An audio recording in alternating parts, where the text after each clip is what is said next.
this is what I have been thinking about the most because I've been debunking pseudoscience for a little while now. And at first, I think you have a cutout of my book behind you there. And when I wrote that book, I was focusing largely on cultural trends, just confusion that the general public has, often innocent confusions about the definitions of some certain scientific terminology, things like that. It was a little bit more innocent, whereas now, as you just described, pseudoscience has infiltrated the highest positions in the American government. It is no longer some lunatic on a street corner. It is no longer some fringe group, Facebook group full of anti-vax soccer moms. It is the head of the HHS. It cannot be overstated how incredibly dangerous this is, how much this will cost human lives. And so I've pivoted quite a bit. I mean, I'm still debunking many things, but I'd say at least half of my debunking efforts have gone towards this realm. So the things that Bobby says, his underlings, Jay Bhattacharya, Vinay Prasad, Marty McCary, all of the people that are immediately under him in his little club, the claims that they make, they have to be exposed, neutralized. These figures have to be ridiculed. They have to be shown to be the absolute and utter unqualified clowns and charlatans that they are.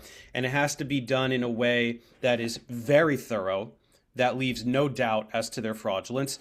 My approach is to also make it as entertaining as I can. I try to inject humor and things like that to encourage people to watch. But pseudoscience has become so mainstream and so institutionalized. There has to be a huge counterculture wave based on rational thought, empirical thought, to counter this, because it just culturally, like, the stakes are so high and it's gotten so bad that it just, the gloves have to come off, right? This has to be done with fervor, with a lot of intensity, in big numbers. So I'm doing the best I can, making as much content as I can over here by myself, and I'm noticing a very small kind of, I don't want to maybe say movement, but just like I noticed that I'm influencing some of the people around me, a few of my colleagues, and definitely there's a small base of people who watch my content and get in the trenches with me in the comment section and sort of fight this optics battle. But hopefully this is just the initial stirrings of a very large and broad movement.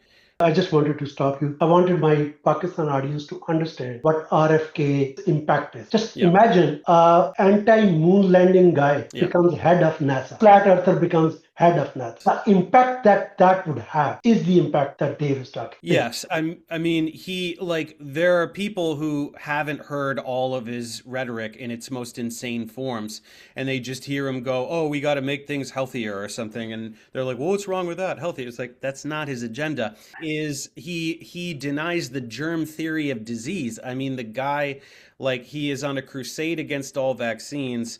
He hides behind this rhetoric of, oh, I want to save everybody from the evil big pharma, but the narrative just doesn't play, because he gets into power. The first thing he does, massive layoffs, guts CDC, guts FDA, fires the entire vaccine safety panel, replaces it with fraud anti-vaxxers, changes the entire childhood vaccine schedule recommendations.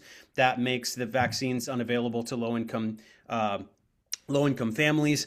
And just, this is part of a broader anti-vax movement where it looks to be the case that it will go through, that vaccine mandates for school children in Florida will be repealed. Kids will die. We're seeing an uptick of measles, whooping cough. These diseases are coming back. It's only a handful of deaths at the moment, but it will get worse. Kids are dying, and more kids will die. I don't know what it's going to take to get people angry if dying children isn't enough. Yeah. But once it starts happening more, maybe that'll snap some people out of it. But this is what's happening.